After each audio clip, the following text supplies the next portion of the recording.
None of this is scripted, none of this is planned out, so just bear with me.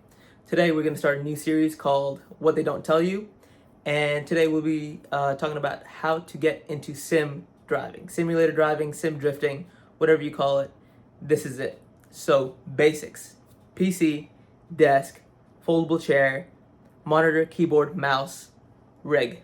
So for your sim rig, you need to start off. Of course, you're gonna be on a budget. So everyone starts off on the Logitech rig. It's gear driven. It's a little clunky, but it works. The Logitech wheel and pedal set, I'll put it up on the screen, costs around 180 during Black Friday times, deal times, maybe 250. You shouldn't be paying more than 250. If you want a little bit of an upgrade from that, I recommend the T150 or the TMX Pro. You need something that has 3 pedals. Even if the 2 pedal options are cheaper, just get the 3 pedals. You'll save yourself a bunch of time, a bunch of money. Just get the 3 pedals, okay? So with the Logitech Sim, it doesn't come with a shifter, it comes with paddles. That's all you need. You can start off with that and then upgrade with the shifter, which is going to be like $50. With the Thrustmaster setup, you could upgrade later. The TMX Pro, that was like my starter rig, even though I started with a borrowed Logitech wheel. The TMX Pro, 3 pedals, paddle shifters, that's all you need, but the shifter is going to be a little bit more expensive. Yeah.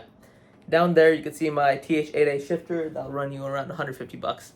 So your first sim should start around $200, and then the shifter you could add on later. The games you should be playing to get into sim driving should be simulator games. Yes, there are more arcade fun games like Car X Drift Racing. Sorry, Goosiest. It's an arcade game. And Forza. I love Forza. I love Horizon. But if you want to get into sim driving, it's not the game. The main game you should start with is Assetto Corsa. You could get the code on G2A or another code website, but you could get it for like $2, $5, $8, $10 max, on Steam. And you start off with that as your base, and that game will take you from 0 hours of sim driving, completely being being horrible at driving on sim, to being a pro. Even the pro drifters use Assetto Corsa.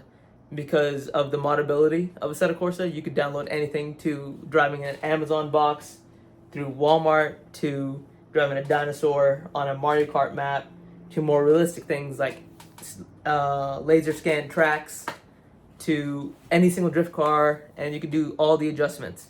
So yeah, you need to start off on Assetto Corsa. Alright, so that is tier 1 of sim drifting. Tier 2 is when you get into your own rig. So let's say you broke the TMX Pro. Move up to T300 RS. I'll put it up on the screen again, which is a little bit extra money, but you could take off the wheel and, it's stronger, so it'll last you longer. So the T300 RS, you could stick with the same pedals, and you have the shifter now. So that's the tier 2 style of sim rig. That will range around $500 to, I'll say, $600, because you'll be also getting a rig, like something to put it on. So you could get the Next Level Racing, like I call it the lawn chair rig, which is foldable. That's what I had. And that can fold up and be stowed away, or like a wheel stand. Again, I'll put it up on screen. This is just a reminder for me. And you could bolt everything on there. But yeah, so they don't include the bolts. So you'll have to source the bolts from a local AutoZone or O'Reilly's to bolt your T300 RS and your shifter and your pedals onto the rig. That is tier 2. Tier 3 is where I'm at right now. You could get an aluminum sized rig, aluminum style rig from like a budget company, like maybe Next Level Racing or 6S Sigma Racing. That's what I have. And upgrade to a direct drive, which this price range will maybe cost $1,200. So that is maybe a Moza R5 setup, which is the pedals and the steering wheel, which will range, let me say, $600. And then the shifter, you could use any shifter really, $50 to $150. And then the rig, mine costed $400. That's from 6S Sigma Racing. Great company. They're currently out of stock, so you need to pre-order. It'll take 4 to 5 months. I know that seems a lot, but it's worth it. And that will be your third tier of sim racing, $800 to $1,200. So that's the first 3 tiers that you could choose from. And for your PC, You don't need much. You just need something basic. I ran a 1063 gig for a long time, and that worked perfectly fine with the Assetto Corsa. Let's say you're into more circuit racing, you want to get competitive. You could choose the games like iRacing or Assetto Corsa Competizione, those kind of stuff. But if you just want to have fun, Assetto Corsa works fine. If you don't care about learning actual skills on a sim and just having pure fun, you can do Car X Racing and Forza, stuff like that. Gran Turismo 7 is also great, but that's not on the PC. That's on PlayStation only. Alright, other than that, how do you get started with Assetto Corsa? So you download Assetto Corsa, let's say on Steam, and you download it, but the base game UI, the user interface, isn't the best. So you go online and you go to, just search up Assetto Corsa Content Manager. You donate a little bit, they'll give you a code, you'll download Assetto Corsa Content Manager. Over there you could see it. It works great. You could basically choose the file where Assetto Corsa is, and it just simplifies everything for you. You could download any mod from the web and just drag and drop it into the content manager, and it works flawlessly. Alright, so that is what you could do to get into sim driving. What not to do.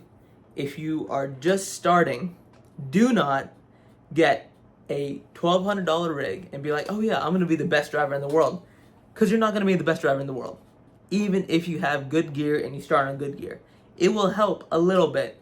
But if you go from driving in real life to getting on the sim, then it's going to take you, at least for me, well, I started on the sim, but for most people it takes like 100 hours. Basically, 100 hours on the sim will get you acclimated to sim driving. So if you start driving in real life, then you go to the sim, it's going to be way more difficult. Whatever you do, do not ball out on a baller rig and think that you're going to be the best, because it's going to take time, it's going to take effort, it's going to take just pure seat time on the sim. For me, I started on the sim when I was 15, I'm 20 right now, and it helped out when I started driving in real life, because on the sim, I learned like the basics of catching a car when it goes sideways and then pulling it back and all the basics, and then I went into the car. So it's way easier if you do it that way. I understand that everyone watching this already drives. So basically, don't do that. Don't spend a bunch of money on a rig. Start with the basics. So let's say you're not really into cars, you're not really into driving, you don't really care about it that much, you just want to try it. Get I would say a large tech rig, bolt it up to your desk, get some pedals, put a foldable aluminum chair, plop it down, and then download whatever game you want. I recommend Assetto Corsa, and just start. So that's about it. Yep. So that's a quick, small video on what they don't tell you about getting into sim racing and where to start with sim racing. So I'll put up a bunch of links and a bunch of clips in the video. All right, thanks.